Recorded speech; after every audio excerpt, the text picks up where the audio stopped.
Good morning, friends. I'm Chris from Worthington Home. It's bright and early on a Sunday morning. Eric and I are headed out to the Kiwanis Flea Market in Newington, Connecticut. This is almost the last flea market of the season for the Kiwanis Club, so we want to make the most of it. We've been here once before. We had a great time. We're back for the last time of the season, so wish us luck. I just have to point out that it's cold outside, but Eric warmed up the car before I got into it. He's such a good boy. All right, we're approaching the flea market, and it's a lot bigger than I remember it being last time. In fact, we're having a little bit of trouble finding the entrance. We'll get there eventually. Here's their sign, and I just wanted to show you all of the fabulous causes that they support. They really do great work for the community. This is an interesting table. I love old razors. I find them to be so interesting. They can be very collectible. This is an interesting cast iron dude. We'll talk a little bit more about him later, I think. I like this old vintage sled. They make such a fun addition to your holiday decor. I have a few of them myself, and I really get a kick out of them. Just showing you some of the sights.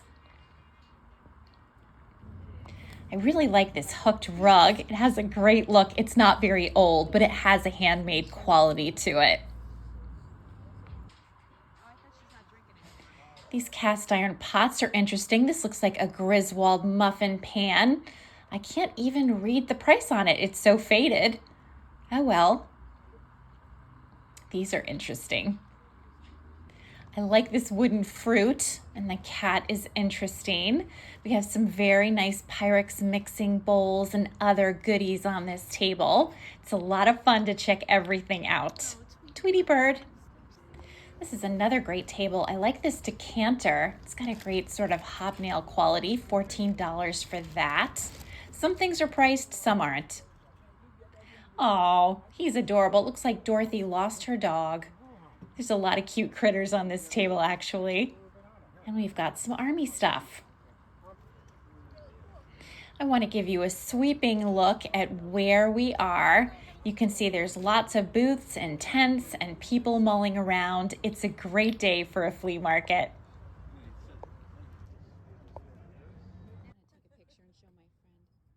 This seller has all kinds of adorable felted animals. They are so cute. Look at this owl. There is just a whole pile of them. They're only $5 each, which seems like a very low price, actually. I like this little cat very much. Okay, this wasn't a long stop, but it was definitely fun. And now we're headed home. I can't wait to show you my finds. I just got home from the Kiwanis Club Flea Market in Newington, and we had a fantastic time. We were surprised by how many vendors there were this time compared to the last time we were there. And that's because they were also having a craft fair. And I picked up something from the craft fair that I really like, which I'll show you soon. But there were more vendors, far more vendors than there usually were. The weather was really nice. When we first got there, it was cold. And as the sun came out, it warmed up more and more. So it was really a perfect day for a flea market. Not too hot, not too cold. And you could tell lots of people were mulling around, enjoying the day and appreciating what I believe is the second to last flea market that they're sponsoring for this year.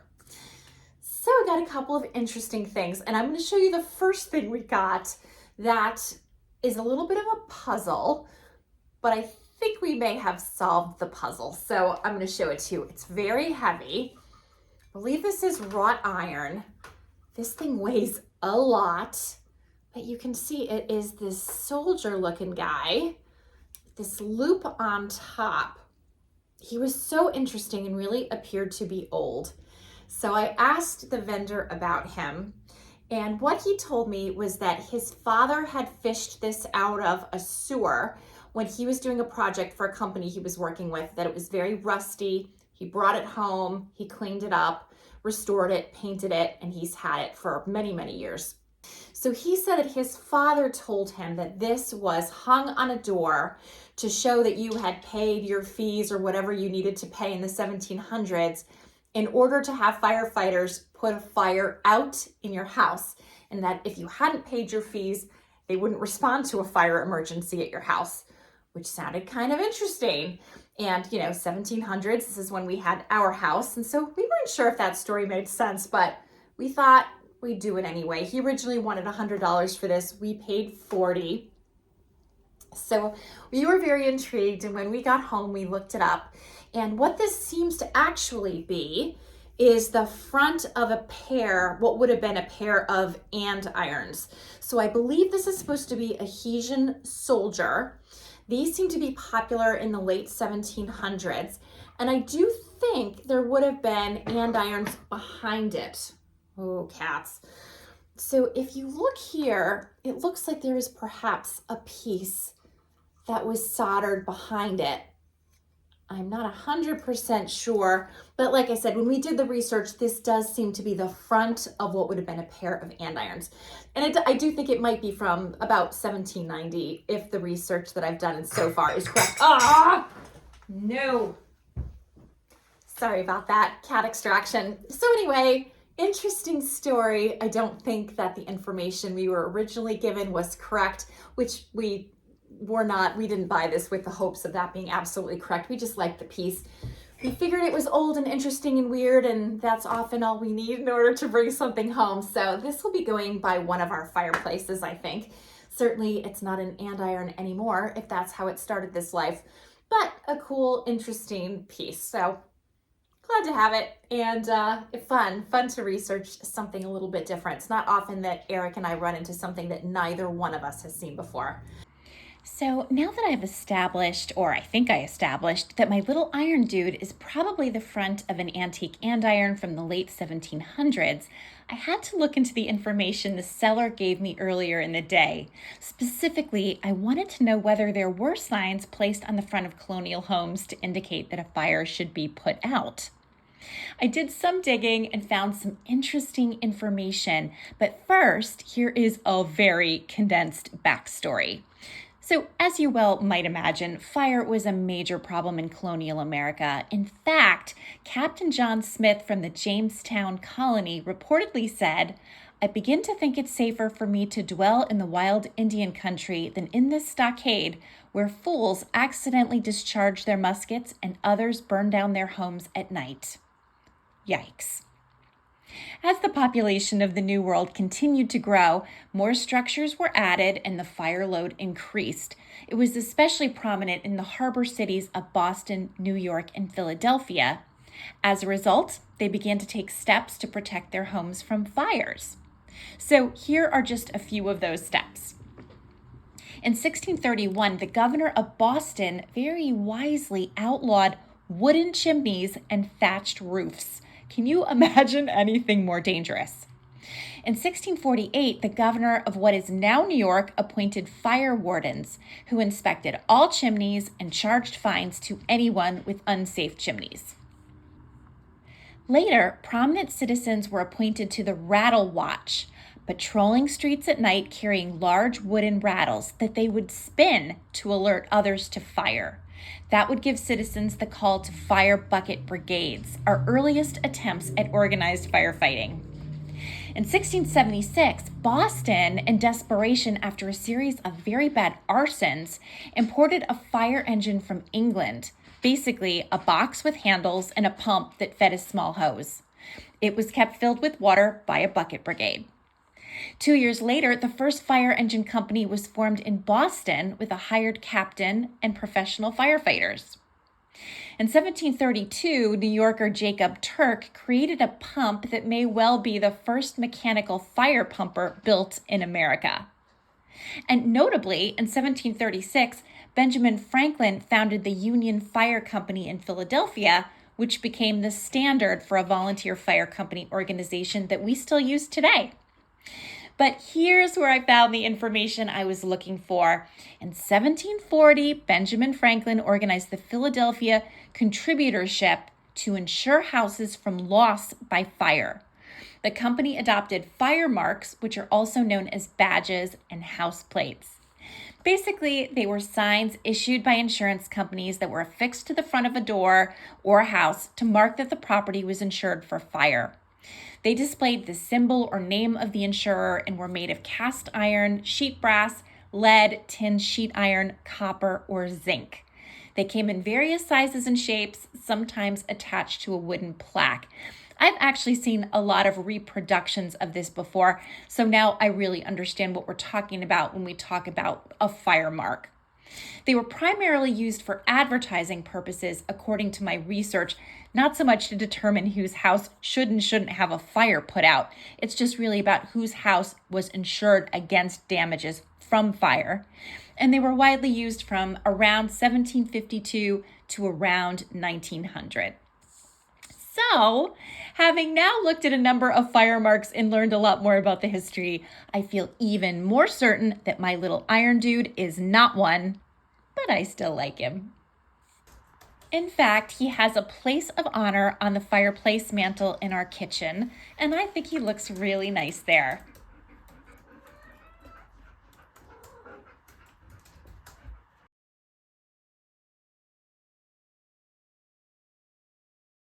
I picked up this rug that I thought was adorable. So here it is. It looks like a hooked rug. Well, it is kind of a hooked rug effect, but this was manufactured. This is not handmade. Isn't this adorable? I love this hooked rug with the whale. It's so awesome. This was actually made by Pier 1. Oops. And I miss Pier 1 like crazy. Pier 1 used to have so many fabulous things. And I guess at some point they sold this awesome whale rug. So I think that rug would be adorable in a bathroom as a bath mat. I think it would be really cute hanging up on the wall. It could be really cute in a child's room. I love the colors on it. I love everything about it. I'm rolling it up, as you can see, so the cats don't try to pick at it with their claws. So we don't want that. But I paid $5 for that, and I was really happy to find it. Then I found this adorable watercolor of what looks like an old thatched roof cottage. Here it is. Oops, here it is. It's just a little guy. It looks like something you would expect to find in England or France. And it says on the back, painted in watercolor by George Haylittle. I'm not sure if that's right. But yeah, and it's got a little title on the bottom and a little date, I think, or a title. I don't know. I have to get out my magnifying glass and look more carefully. But I thought this was really sweet and had some charm.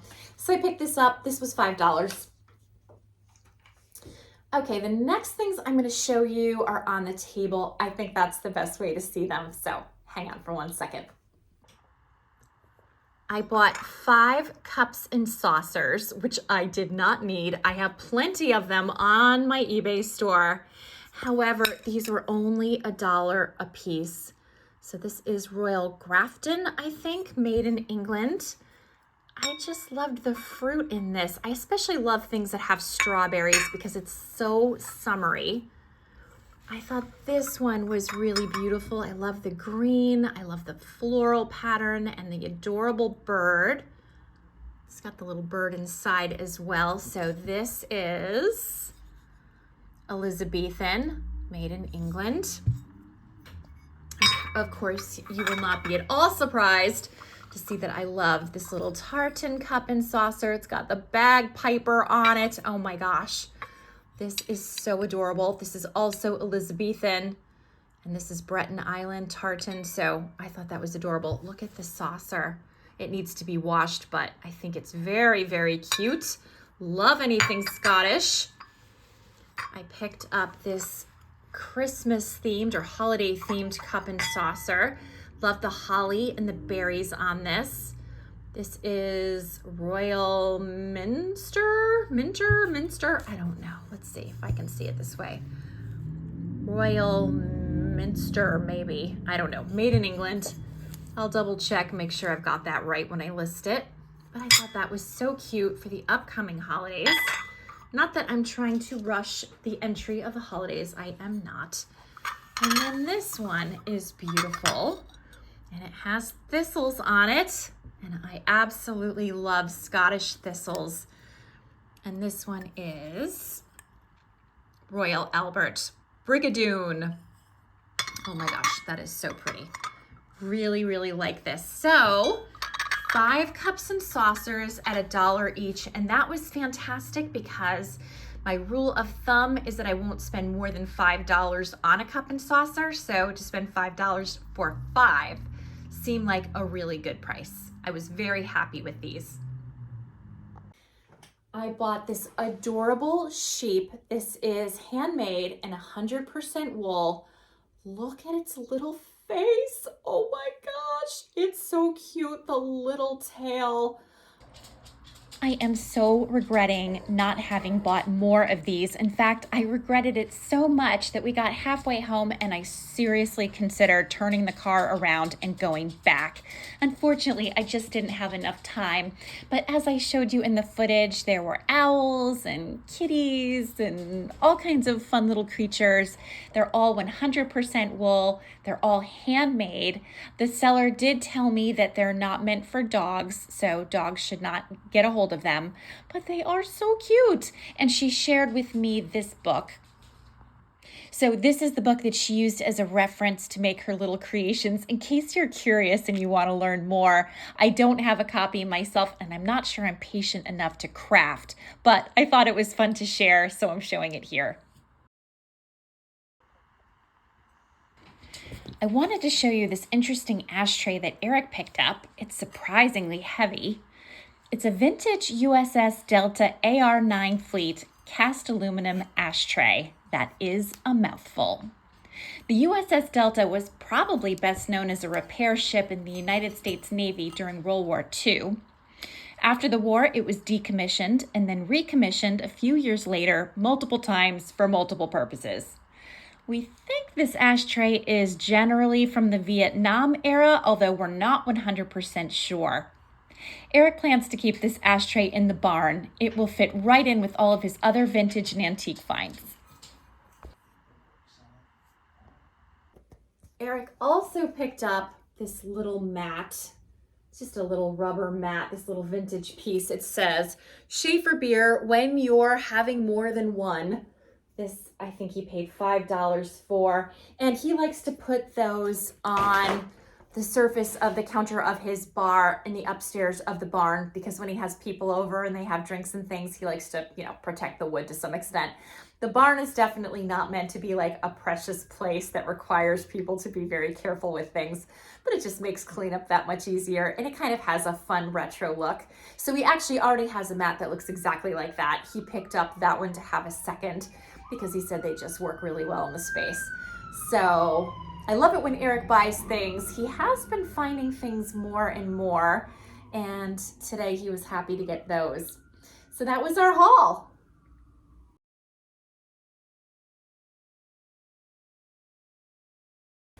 I realize that my backdrop looks a little bare right now, and that's because I'm finishing up an online estate sale.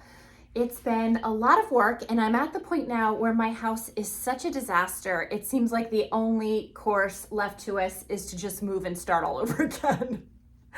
Oh, I'm full up with stuff, but it's okay. I'm almost done, and hopefully it will be successful. I'll do a really quick online estate sale preview for anybody who's interested. It will be pickup only, and it's not chock full of antiques. This one has a lot of kind of regular household items. It's for a friend of mine who is hoping to downsize to a smaller house sometime soon. So she's purging a bunch of things. Our friend Greg and his wife Amy, who are hoping to move, they have a house in Connecticut and they have a condo in Rhode Island. They're getting pretty close to ready to sell the Connecticut house and move to Rhode Island. So they got rid of a few things. And then of course, as always, I went through some of my eBay bins and decided to part ways with some things that had been there for a while. So it's definitely a mishmash. And my fingers are crossed that we have a good sale anyway. You never know. Things don't go on an online estate sale. Usually the next course of action is donation. So we'll see how it goes, and please wish me luck. But anyway, that was the convoluted story of why my table and all of the things are missing.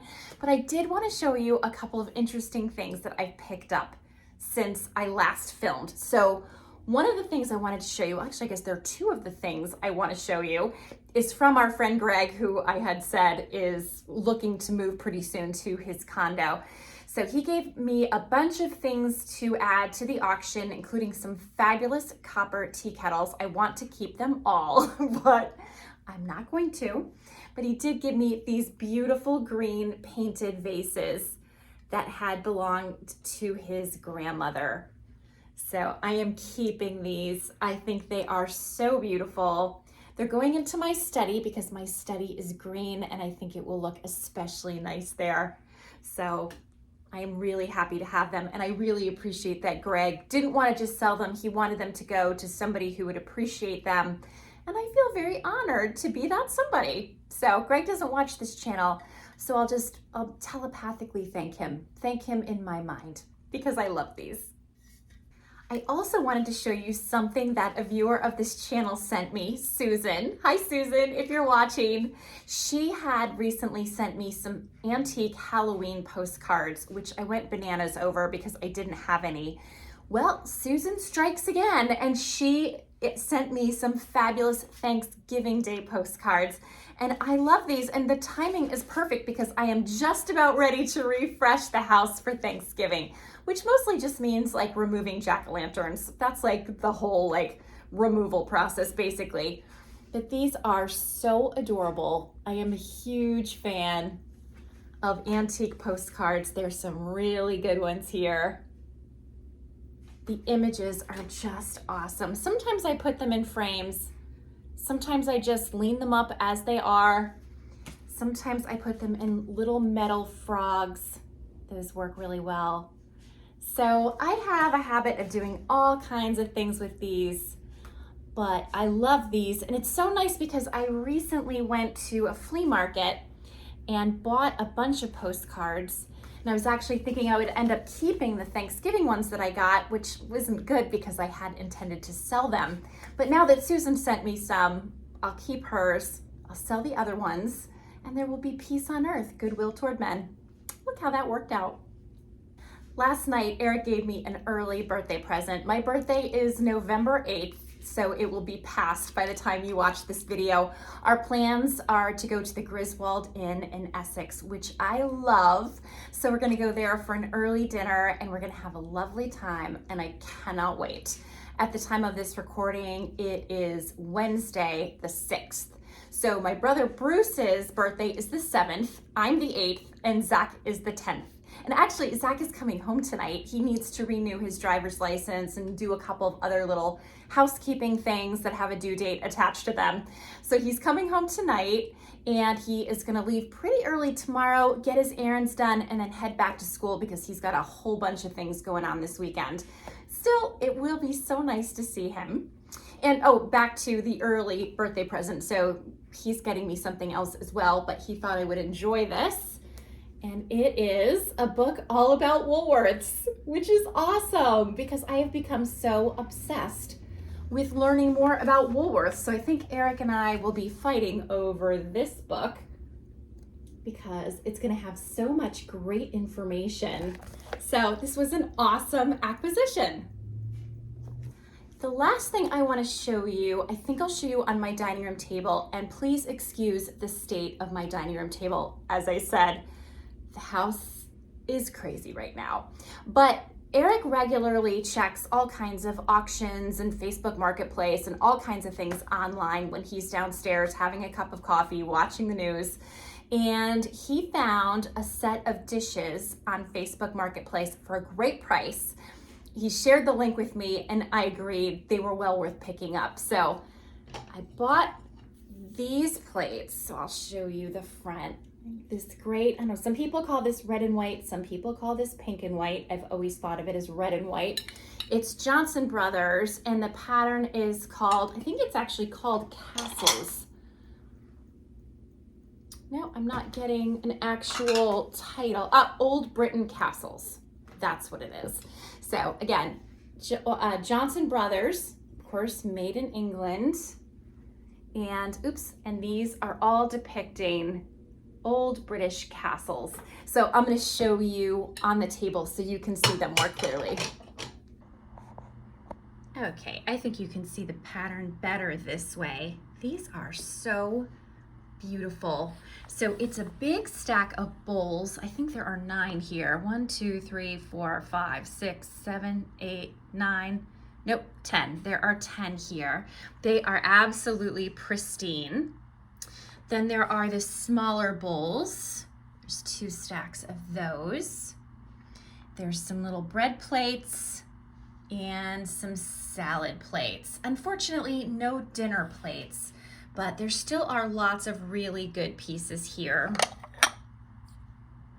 Here is the back stamp on this piece, and this little plate has an even better, here we go, even better back stamp so you can really see what this is. So I thought this was really nice and really sellable stuff. I love Johnson Brothers. So this is all going to be going on my eBay store. So this is what I'm looking at right now. Iris is eating some boxes. She thinks they're delicious. Of course, these boxes are everywhere because of the online estate sale I was telling you about. And Iris is a big fan. She basically sees them as potential hiding spaces, perhaps a little nest she can make for herself. She is like all over these things, and Indy is much the same, I can tell you. And you know, I was saying to Eric, it would be so nice if our cats weren't into all of our stuff all of the time. And he pointed out, very fairly, I must add, if we didn't have so much stuff all over the place, the cats wouldn't have so many opportunities to get into all of our stuff. So I guess this is just the downside of a house operating like a warehouse. I really could use some more storage space, but we make it work. And in the meantime, we have 2 very happy kitties who love to get into it.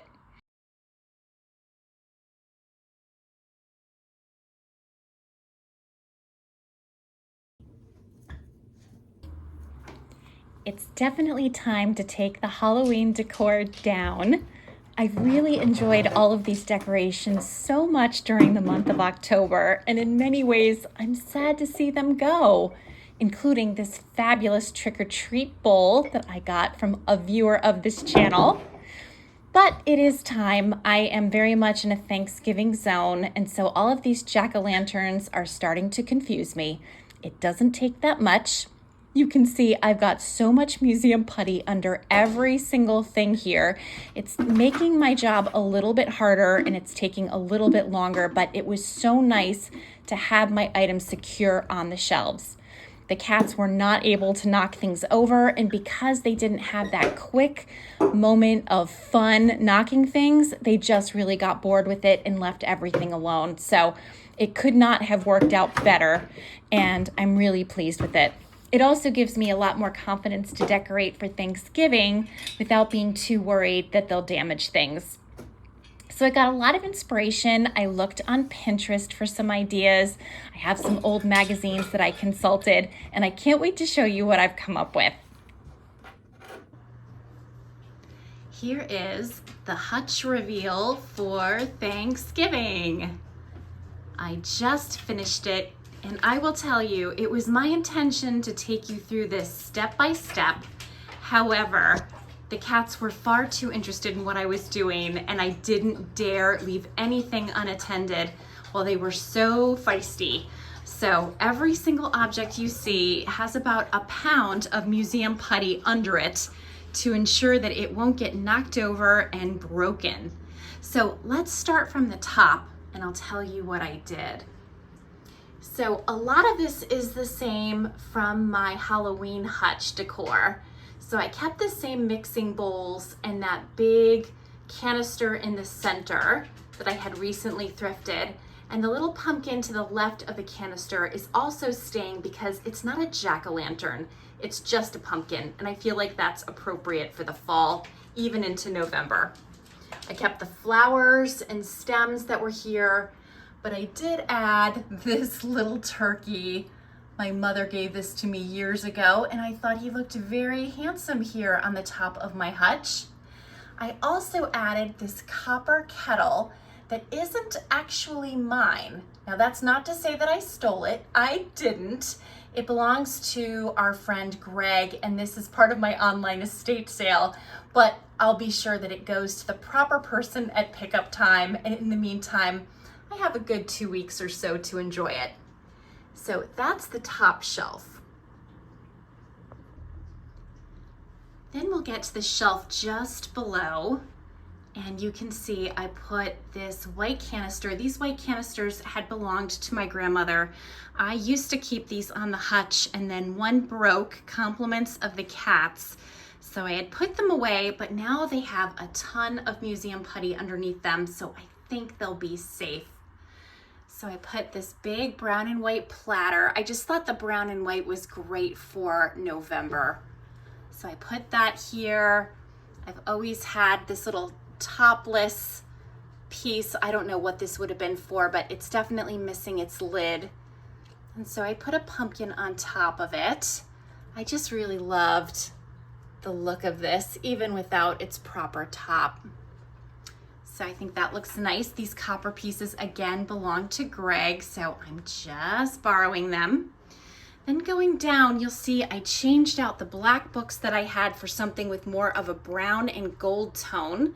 I thought the gold was a nice mix with the copper. I have a vintage postcard in here just to remind us that this is fall. And some more brown and white pieces from my own collection. I took these out of my corner cabinet just for now. I had plenty of pieces to replace them with. And I really like the way the china looks with the copper. I think the copper metal gives a nice element that is a contrast and a complement at the same time.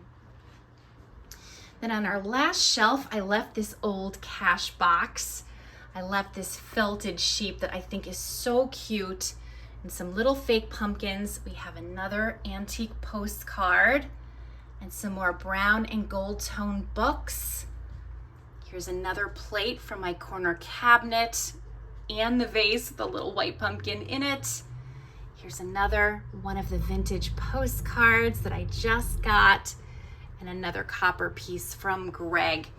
So that's the total look for the hutch for November.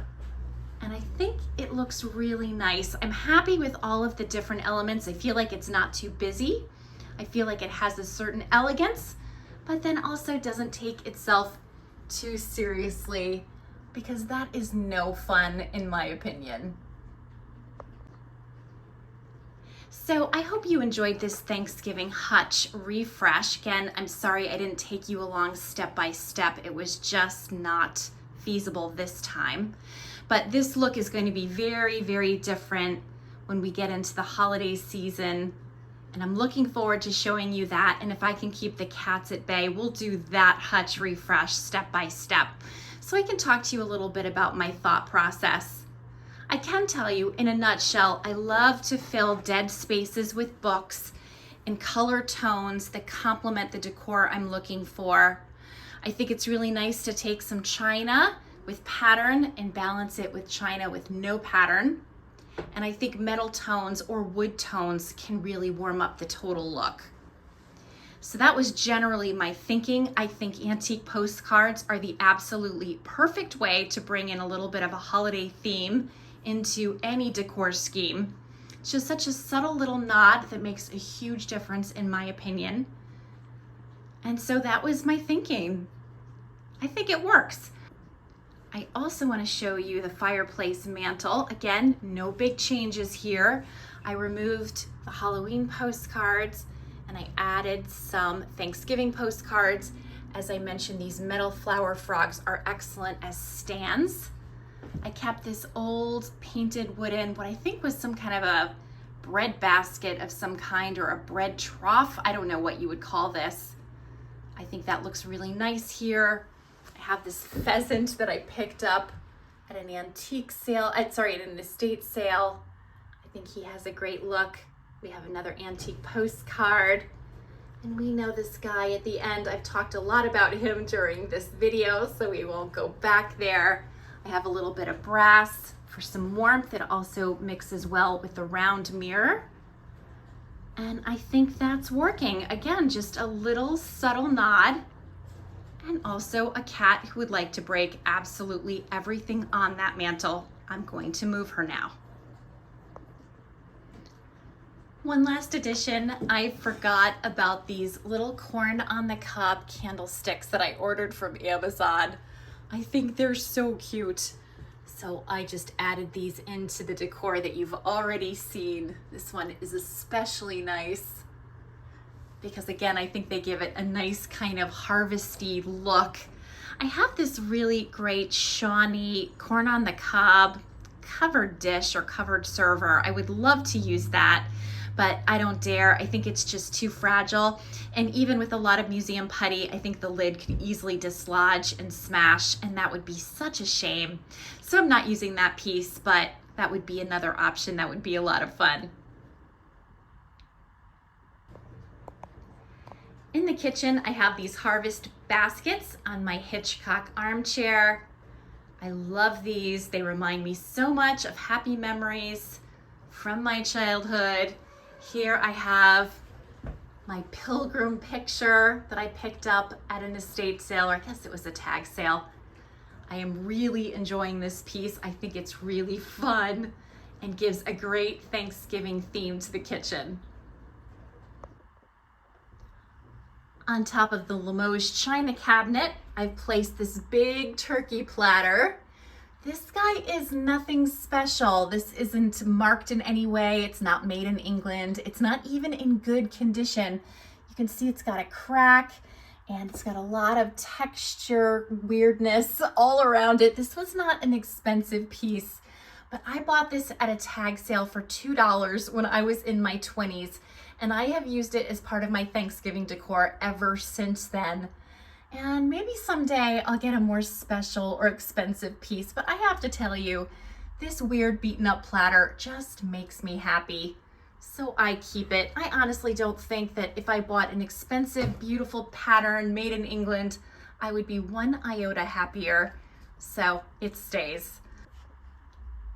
We also have the quail little Lenox piece I thrifted at Quality Consignments in Colchester. Have this wild turkey I got in an estate sale not that long ago.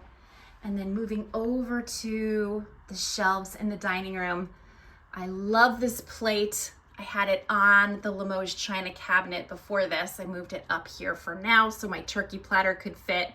I really love this plate. It would be amazing to have a full set. And I have it next to this hand-painted piece made in Israel that my friend Margie gave me. And then moving down, I have lots and lots of carnival glass that I am really enjoying.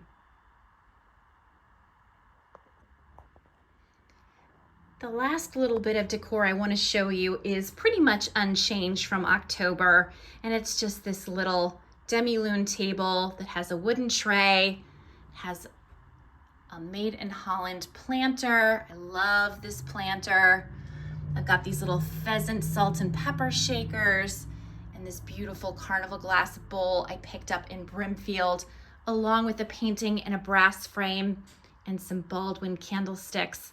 I really like the way this looks. I always keep these brass pheasants here. They're on top of a big enclosed bookshelf. I love this bookshelf. I picked this up at an auction in an impulsive moment, and I have never regretted it since then. And I love these little brass pheasants that I don't know where I even picked these up, but I think they have a great look. And that's really it for the library. I don't do a ton for Thanksgiving, just the few things that I showed you. I hope you enjoyed seeing them, and I am already looking forward to doing some holiday decor for December. So stay tuned for that next. So I hope you enjoyed this video. It was a little bit of this and a little bit of that. You know, I like to mix it up and keep you on your toes. But I certainly appreciate you watching. I hope you enjoyed the video. I hope you're having a wonderful day, whatever you're doing. And I also hope to see you next time. It's a lot of hoping to do, but I am up for it. Oh, also, if you like this video, please hit like. Please subscribe if you haven't already. And feel free to leave me a comment. I love to hear from you. If I ever don't respond, it's only because I've lost your comment in the thread of comments that occur over time. I really do try to answer each and every one of them, primarily because I love to read them so much, and it's really fun to get to know the people who are viewing this channel. It makes it more of a community, and it makes it so much more fun, I hope, for everybody. So, hope to hear from you if you feel like leaving me a message, and either way, have a great day. Bye for now.